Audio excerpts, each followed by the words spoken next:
nobody wants to see that, and I think people in Britain are revolted at seeing what they're seeing on their screens. So we've got to get to that ceasefire, and thank you, Mr. President, for leading on that, and also to just get more and more aid in. And again, America's done a lot on this, a lot of countries have done a lot. We're now working with Jordan on getting direct aid drops in, but this is a desperate situation. Mr. President, do you think Israel has done all it can do to avoid civilian casualties in Gaza?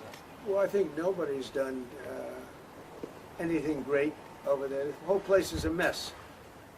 It'll get straightened out, but it's a mess. They have to get food and meantime, food and safety right now.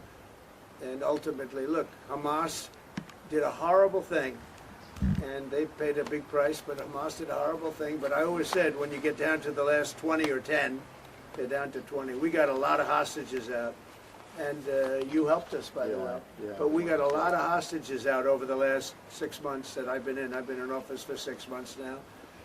And these hostages have been, I mean, many of them have come to the Oval Office and they've thanked me so profusely. I said, you don't have to thank me.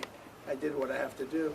But I always said, when you get down to the final 20, they won't release them, because that's like their shield. Very unfair. And so something's going to have to be done. And they were really unwilling to talk. But I've said that. You'll get down to the final 10 or 20. It turns out to be 20. I thought that would be the number. I said, they're not going to be dealing with us. And, you know, many of the hostages are now dead, you know that. And parents come up to me, a woman came up to me 2 weeks ago. She just wants her son back. And I said, how's he doing? My son's dead, sir, but he's with them, and we want the body. She wanted the body of this young boy, of her young, beautiful son, just as much as if he were alive. It was just as important. There was no difference. And it's a tragic situation, frankly. But we got a lot out, and now possibly the fight will have to be a little bit different. But they have totally changed now. They don't want to give hostages. Very unfair. You have 20 living people, in this case living. You have many dead people too that they want to get out. A long time as well. Yeah, they have 20 living people, and I told Israel, I told Bibi that you're going to have to now maybe do it a different way. Do you think a ceasefire is even possible, Mr. President? Yeah, a ceasefire is possible, but you have to get it. You have to end it. You're talking about with Israel. You're talking about there, because we have many ceasefires going on. The whole world is. If I weren't around, you'd have right now 6 major wars going on. India would be fighting with Pakistan. You see what we just did yesterday with 2 nations that we're trading with. And during the trade, I said, I'm not going to do any trade deal unless you guys settle your differences. And we got it settled in 24 hours. I mean, they just announced it was settled, which was a tremendous thing. But Serbia, Kosovo is another one. We have many hotspots that were at war. I think a very big one was India and Pakistan, because you're talking about 2 nuclear nations. That was a very big one. And we get help from the UK. The Prime Minister's help. We have cases where we specifically need the help because somebody comes from here that you're aware of, and you know, when you come from a country, you can do things, and I call up the Prime Minister, and all of a sudden, he's able to do things. True also with other presidents and prime ministers, but we've done it. Nobody's ever done what we've done. We have 6 different major if you take a look at Rwanda and the Congo, Republic of the Congo, they've been fighting for 31 years, 8 million people dead. It was going on. Nobody could go to that part of Africa. They were being killed. If you even walk there, you're being killed with machetes. And it was a violent situation. And I was able to, they liked Trump. They wanted to make a trade deal with Trump. They wanted us to take their rare earth. They want to give us their rare earth. And I got to know the leader of the Congo. I got to know both of them indirectly. And I called him. I said, let's end the war. I don't want anything until you end the war. And we ended the war. As you know, the foreign ministers came up 2 weeks ago, and the leaders are going to be coming very shortly to Washington, Rwanda and Congo. I mean, that's another one that we did. So we've done a lot. It's an honor to do it. It's not hard for me to do it. And I use, not in all cases, but I use a combination of knowing them a little bit, or in some cases knowing them a lot. I knew, you know, the leaders of Pakistan and India. I know them very well. And they're in the midst of a trade deal, and yet they're talking about nuclear weapons. I say, this is crazy. So I said, I'm not doing a trade deal with you guys, and they want the trade deal, they need it. I'm not doing a trade deal with you if you're gonna have war. And that's a war that spreads to other countries. You'll get nuclear dust. We'll all get nuclear dust. When they start using nuclear weapons, that stuff blows all over the place and really bad things happen. So maybe we're being a little selfish when we want to save wars too, but we stopped a lot of wars, and it's a great honor to have done it. Mr. President, We're going to be talking inside very much about Gaza and the humanitarian aspects of Gaza. Mr. President, what about Russia and Ukraine? You're talking about ceasefires. What's the latest? I would there? have said 5 times we would have had a deal. I've spoken to President Putin a lot. I got along with him very well. But 5 times, and every time 4 times maybe, but we've had discussions. You and I have had discussions. Yeah. We thought we had that settled numerous times.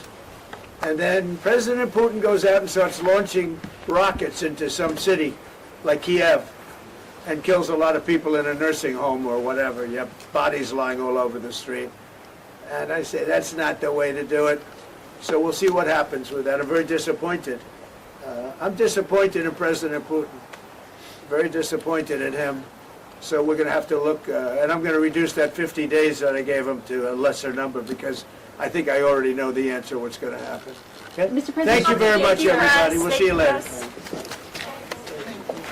Right.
So it's not like this just happened. This has been going on for a long period of time. So that's it.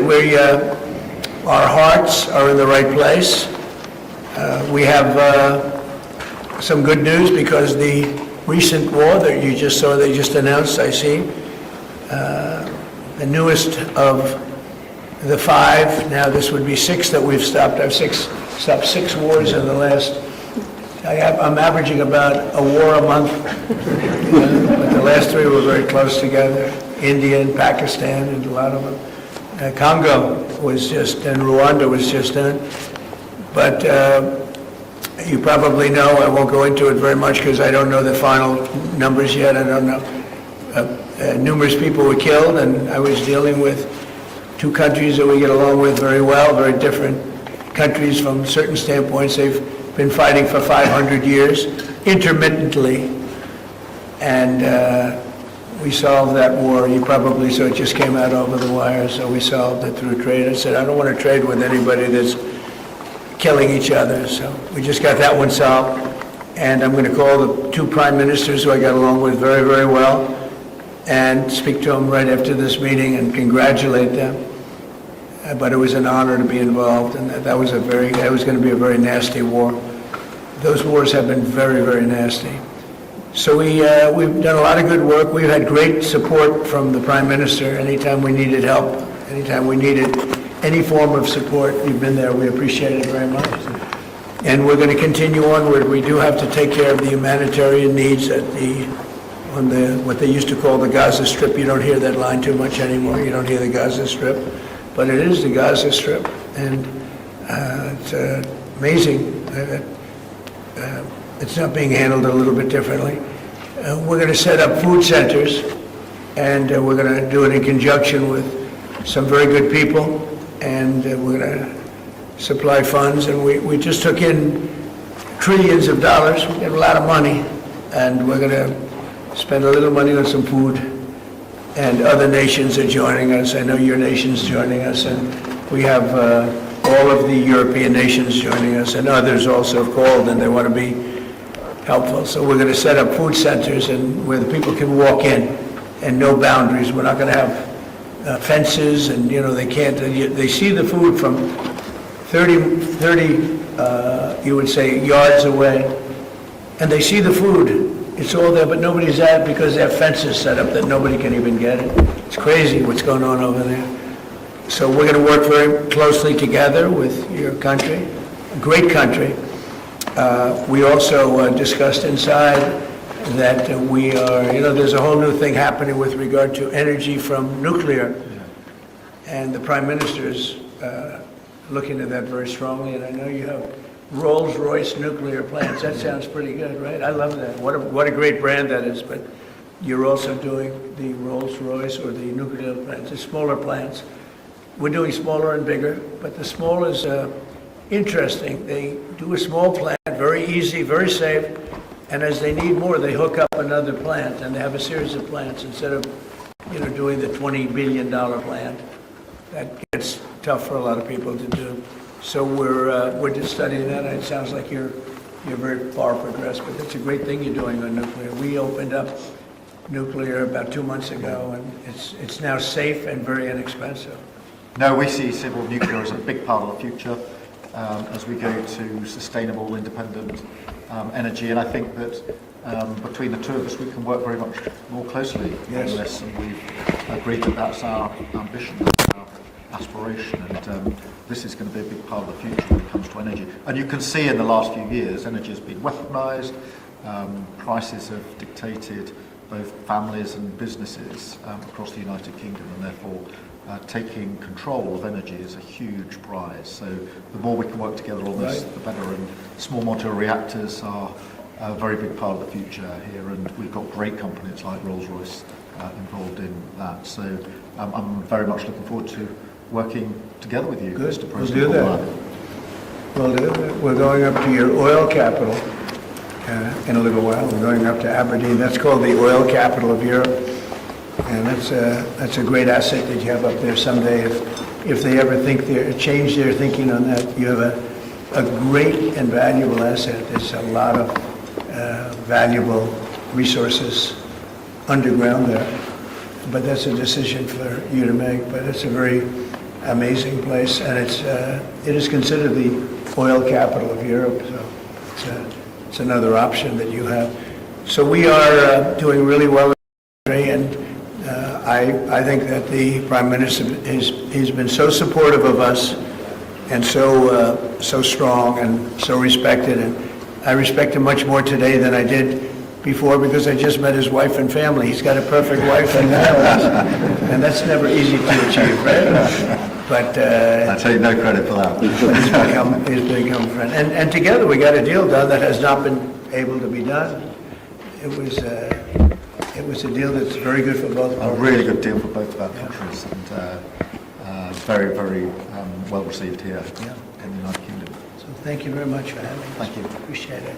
Mr. President, on Gaza. On Russia, earlier you said that you were going to change the deadline from 50 days. So what is your new deadline? What can I'm we going expect? to make a new deadline of about 10 or 12 days from today. There's no reason in waiting.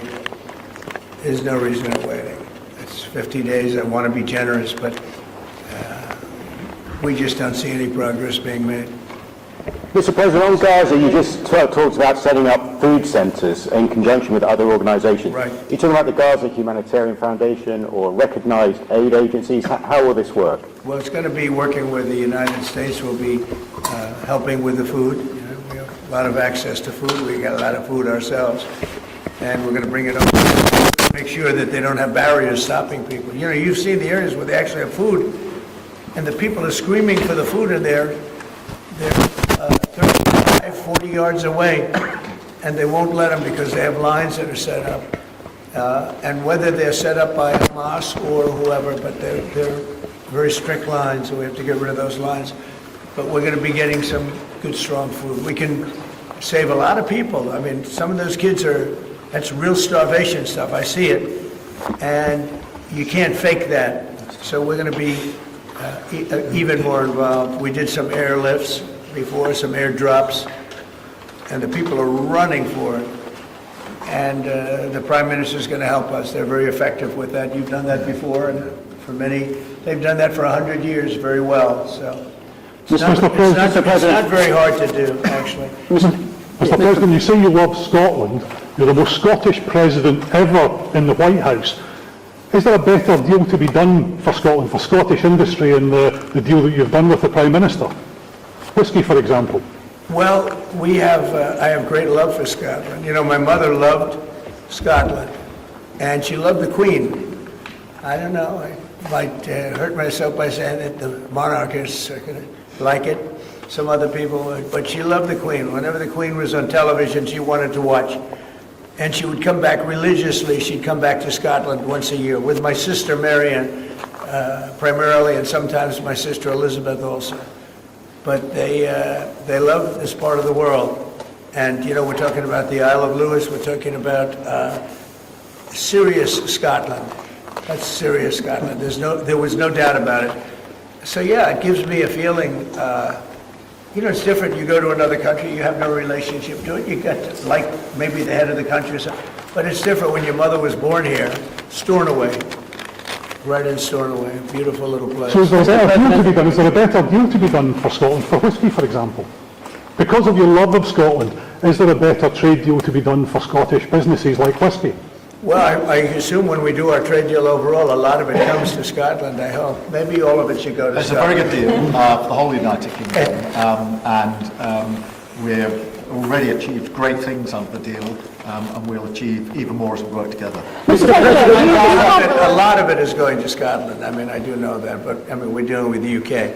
But a lot of it comes to Scotland. And, you know, I was very particular. This is a part of the world I want to see thrive. It's going to thrive. Mr. President, back to Gaza. You talk about Hamas stealing food and stealing aid. What responsibility does Israel have for limiting aid to the region? And if I could ask a follow-up to the Prime Minister, what pressure can be put on Israel, and is that something that you and the United States could work on together? Israel has a lot of responsibility. They're hampered by the fact that you still have 20 hostages or so. And the people of Israel are very concerned about the 20 hostages. It's very interesting. You could say they could be more concerned about retribution than the 20 hostages, but they really want the 20 hostages to survive and live to make it. You know, many of the hostages came to my office, in the Oval Office, and I was amazed by, I would ask them the question, was there any sign of love? Was there any sign of, when you were a hostage and you have all of these people from Hamas around you, sometimes 100, sometimes 10, sometimes 2, but you're a hostage and you're being stored in a pipe. It's not even really, you know, a cave, or it's a pipe, a little pipe. And some said they didn't think they were going to make it because they were losing air, there wasn't enough air, and they'd open up the pipe just in time, but they didn't do it on purpose. They just happened to open. They got lucky. But I said, did they ever wink at you and say, like, don't worry, you're going to be okay? Did they ever give you some extra food, even if it was a piece of bread? Did they ever give you anything during that time? And some were there for 400 or 500 days now, right? That's a long time, a year and a half, more than that. And not one person said there was any love from anybody. You know, in other words, you have hundreds of people. And you see it in the movies where somebody's a prisoner and somebody's helping. You even see it with Germany, where people would be let into a house and live in an attic in secret. You know, you see signs of stuff. I said, did you see anything like, did they wink at you? Did they say, don't worry, you're going to be okay? I never received, I ask that question all the time. I've never received one answer that said, yeah, they really wanted to help. No, the hatred is just incredible. But sir, on the access to food issue, what more can Israel do? And again, to the Prime Minister as well. Well, I think Israel can do a lot. I will say that Iran, I think, interjected themselves in this last negotiation. Can you imagine the beating they took? We wiped out their nuclear possibilities. But again, if they do, we'll wipe it out faster than you can wave your finger at it. We'll have to do that. We will do that gladly, openly and gladly. They've been saying, Iran's been sending out bad signals, I'll tell you. For a country that just got wiped out, they've been sending very bad signals, very nasty signals. And they shouldn't be doing that. They shouldn't be doing that. They were talking about things that they shouldn't be talking about. They were interviewed on a recent show, and the foreign minister saying things that he shouldn't be talking about, shouldn't be saying. And I think they got involved in this negotiation, telling Hamas and giving Hamas signals and orders, and that's not good.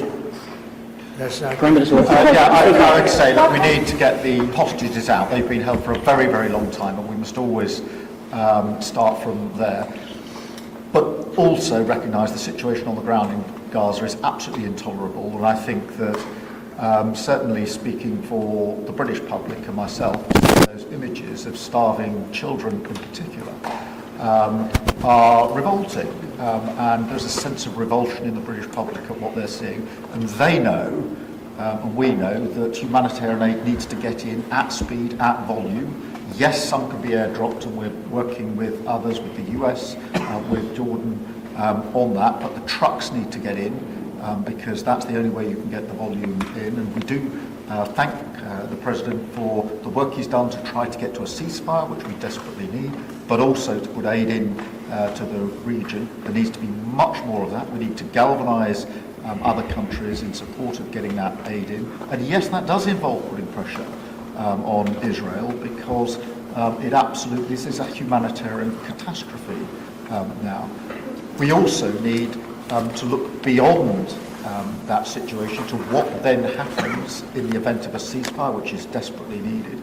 And that's why I'm really pleased that we're having a discussion about what a peace plan would look like after that, the component parts of that.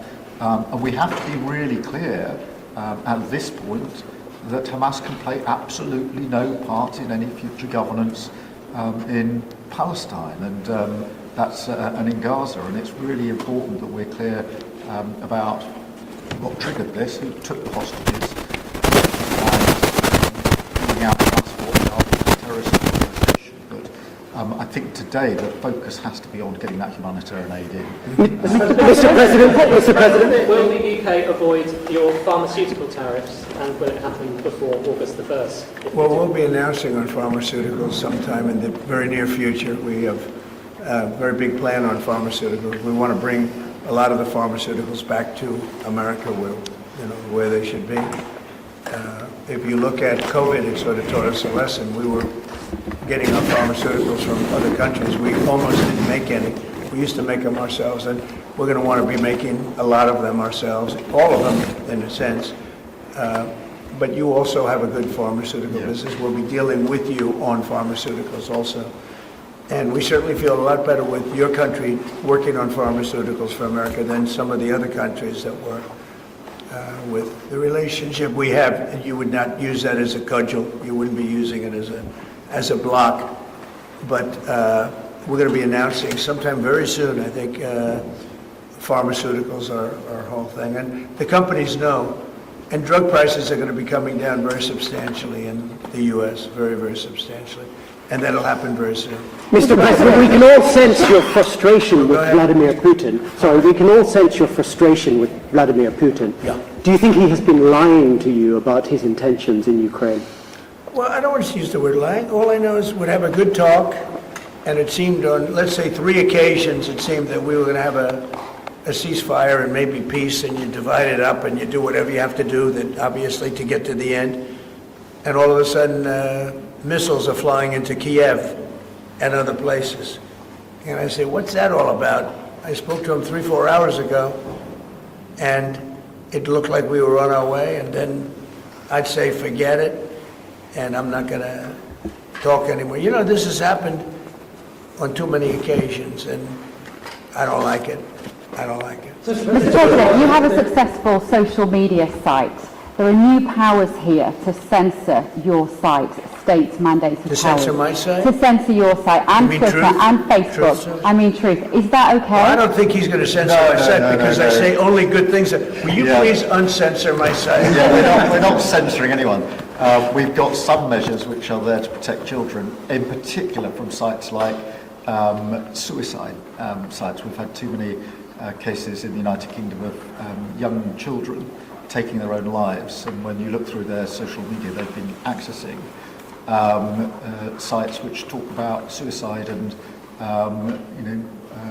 encouraging, if you like, children down that road, and that is what we want to stop. There's nothing about censoring free speech. But that treats all adults like this children. country is the proud. But that can treat all adults free like speech children. in this country has been for a very long time. We're very, very proud of it.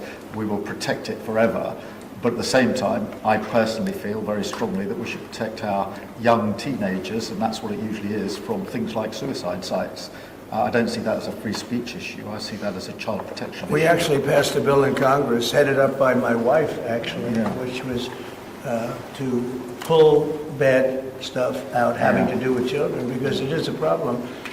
But I cannot imagine him censoring Truth Social. That's more of a very political, and it's been a very big success. It's not going to happen. And I only say good things about him and his country, so if they censor me, you're making a mistake. I'm going to give my ambassador the job, make sure it's not censored. I had not heard that. Mr. President, question about golf? You're a big investor in this area, Mr. President. I say it? You're a big investor in this area of Scotland. To put it mildly. To put it mildly. Like this ballroom that we built It's from amazing. scratch. Do you worry, though, about the risk of increased taxes here? Will that stop you investing?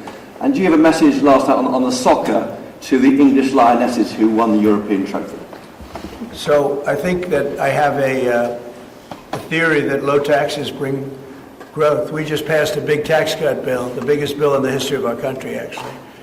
And one big beautiful bill. I used to call it the great one big beautiful, we don't word great out, but it's actually called the one big beautiful bill. It's essentially a very large tax cut bill for everybody. And our country's pretty soon, I think I can say it right now, our country's never done better. We had a country that was dead.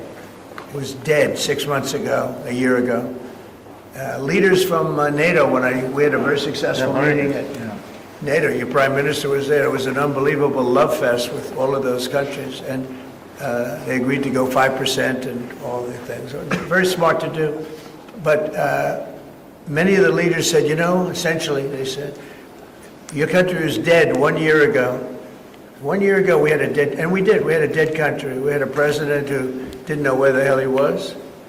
We had horrible, horrible people running our country. I think they were sick people, actually, sick. You talk about censorship, those are big, that's all they did was censor, and they didn't know what to do. And they had high taxes. They wanted more tax, total censorship, transgender for everybody, men playing in women's sports, everything bad they wanted, and they still do. That's what they still do. That's why they're down at 15% or something, I saw it today, the lowest that the other part of the Democrats have ever been. But no, I find that when you lower taxes, you get growth. I will say this area, and the Prime Minister hasn't been here very long, on all fairness. I think he'll be a tax cutter. But I find that as we cut taxes, we did more business. Yeah. In my first tax bill, we cut taxes from 39% down to 22%. And we ended up at the end of the first year, when it was still a little raw, we ended up taking in much more revenue than we did at 39%. It was pretty amazing. And we're taking in a lot of revenue right now, and this was an additional tax cut. So I find, for whatever it's worth, tax cuts are very good. Mr. President, You moved up the deadline, now 10 or 12 days. Is the sanction the same that you're going to slap 100% tariff on anybody who does business with Russia? So what I'm doing is we're going to do secondary sanctions, unless we make a deal. And we might make a deal. I don't know. You don't know. It's we've done so many peace deals. This is the one I started out with, and I know President Putin called me. He wanted to know if I could help him with Iran. I said, no, I don't need your help with Iran. I need your help with Russia. And so that's the one deal that continues to linger. And we're losing 5,000. They're losing. I'm not losing. You're not losing. But 5,000 Russian and Ukrainian kids a week are dying. And that's not mentioning the people that are dying also in towns where, he's lobbing missiles into certain towns like Kiev. And he's got to make a deal. It's too many people are dying. It's a really bloody war. And the 5 and now, they're really telling me that number is obsolete. It's like 7. That's terrible. So you have 7,000 Russian and Ukrainian soldiers dying every single week for no reason whatsoever. So you would think, based on common sense, you would think he'd want to make a deal. We'll find out. No communications publicly. Have you had any other training channels, conversations with the Russians reiterating this? In what? Reiterating this new pressure and deadline. We're going to have you're the press. I'm reiterating it to you. Yeah, I'd say 10 to 12 days. I'll announce it probably tonight or tomorrow. But there's no reason to wait. If you know what the answer is going to be, why wait? And it would be sanctions and maybe tariffs, secondary tariffs. You know what a secondary tariff is. And look, the Russian economy, I don't want to do that to Russia. I love the Russian people. They're great people. I don't want to do that to Russia. But this thing, they're losing a lot of Russians. They've lost 1 million Russians. And that's the, sons, that's the sons and daughters of Russian families. They leave the house, they go, bye mom, bye dad, and then they get blown away. And Ukrainian too. Look at Ukraine. It's a disaster what's happened there. But it continues to go on. As you know, we made a deal where the European Union is essentially involved, but it's NATO, and we're supplying weapons to NATO. NATO's now paying because the United States, because of Biden's in for $350 billion, the European nations are in for about $100 billion. It should be the opposite way, by the way, because we have a big ocean in between. It should be the opposite way. But I think that eventually something's going to happen. It should happen fast. So many people are dying.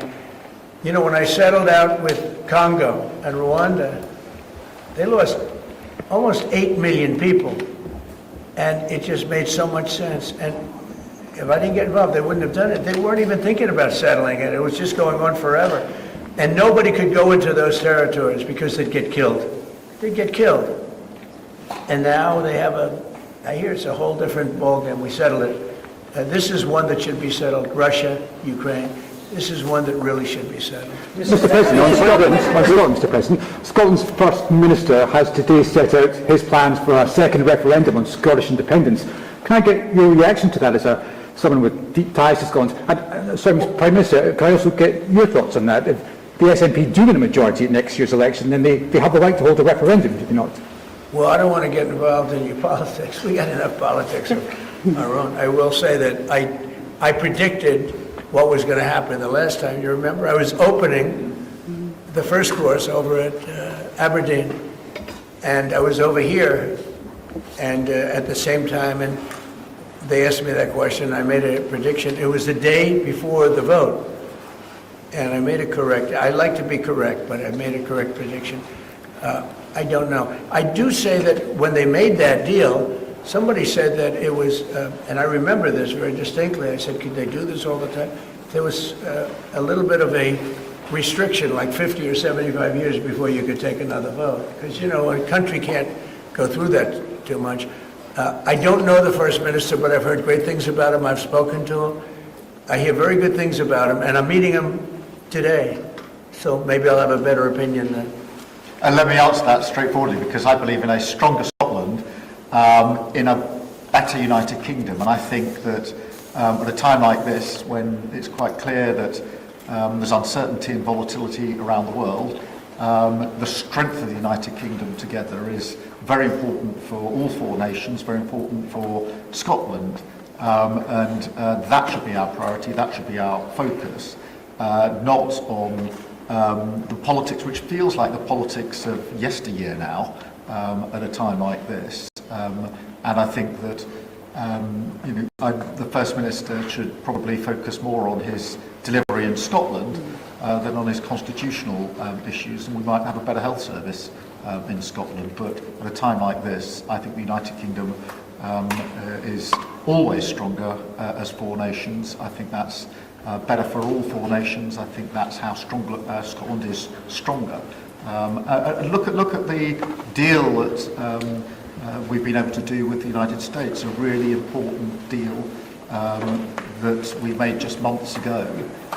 That is what the United Kingdom can do when we act as a powerful set of four nations together, and there are very many other examples. Mr. President, you toured the Federal Reserve last week, and they are set to meet this week. Do you think your visit has inspired a potential rate cut, or how do you see things shaping out this week? Well, it's interesting. I did tour it. I toured the building. Yes. And if you looked at this building, if you came here like 14, 15 years ago. We've had it a long time. It's been an honor to have Turnberry. But I was on much more opulent walls, ceilings, floors. We had to do this.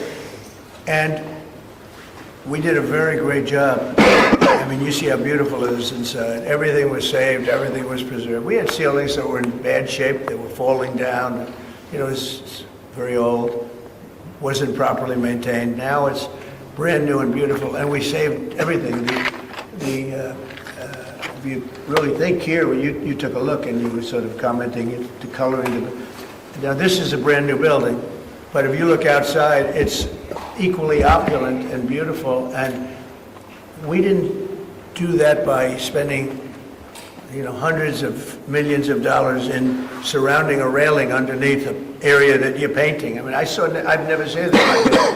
Brand new, beautiful plywood, very expensive, wrapped around a figurine or a railing to preserve it. But you don't have to do that. You can just wrap a cloth, they call it a blanket, and you don't even have to do that if you're careful when you're doing the ceiling.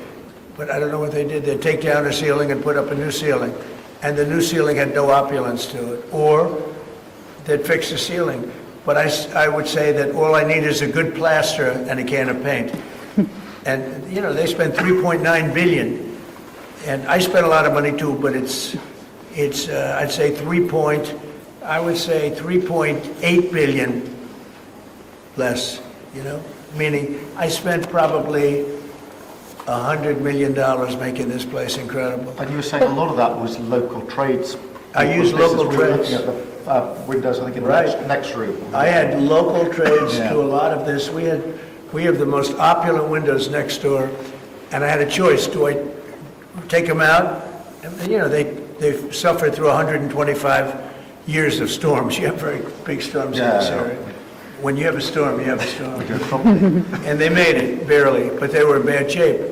So I had some local people come up and we looked at them. You have some great craftsmen here, I think is what you're getting at. And they said, sir, honestly, they've had it. We can copy it and do it much better. And they did. If you take a look at the windows in the various dining rooms, they're magnificent. And they're new, and they're much better looking